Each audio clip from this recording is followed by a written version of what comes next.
اتنی زیادہ اس کی ترغیب بھی دی۔ فرمایا کہ مرنے کے بعد اعمال میں سب سے پہلے اللہ جس عمل کا حساب لے گا وہ نماز ہے۔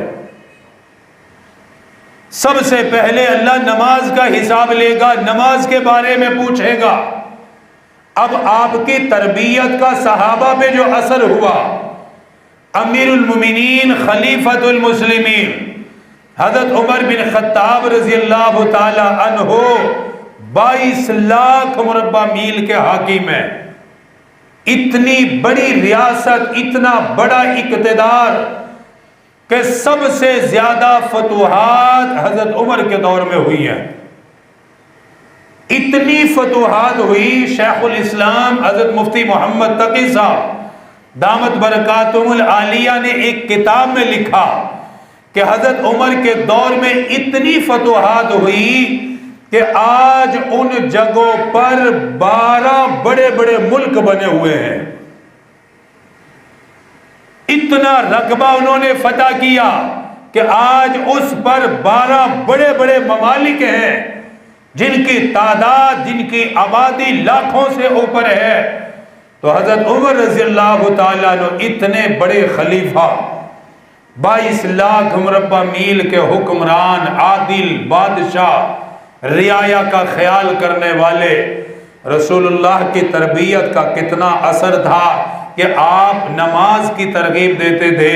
ان حضرات پر اس تربیت کا یہ اثر ہوا کہ اپنے دور خلافت میں اپنے تمام گورنر جو آپ نے مقرر فرمائے انتظامات کے لیے، لوگوں کی خدمت کے لیے، لوگوں کے رہنمائی کے لیے، حضرت عمر نے تمام گورنروں کی طرف ایک خط روانہ فرمایا، اور اس خط کا مضمون اتنا اہم تھا۔ موطا امام مالک میں حضرت امام مالک رحمت اللہ علیہ نے حضرت عمر کا وہ خط تحریر کیا کہ حضرت نے تمام گورنروں کو جو خط لکھا، اس خط میں آپ نے فرمایا اے لوگوں، میرے نزدیک سب سے اہم ترین معاملہ نماز کا معاملہ ہے۔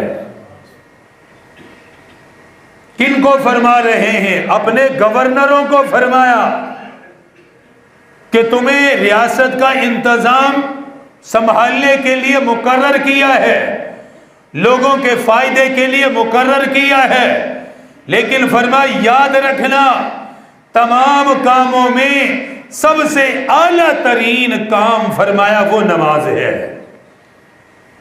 پھر آگے اس کی ترغیب دی، فرمایا جو نماز کی حفاظت کرے گا وہ دین کے دوسرے کاموں کی بھی حفاظت کرے گا۔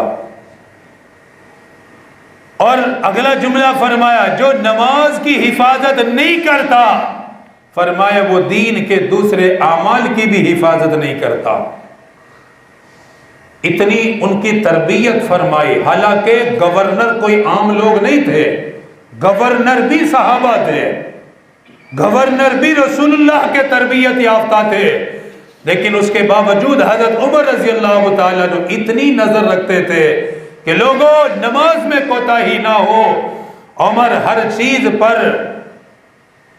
چیز پر درگزر کرے گا، عبادات بالخصوص نماز پہ کوئی کوتاہی نہیں کرے گا، نہ کرنے دے گا۔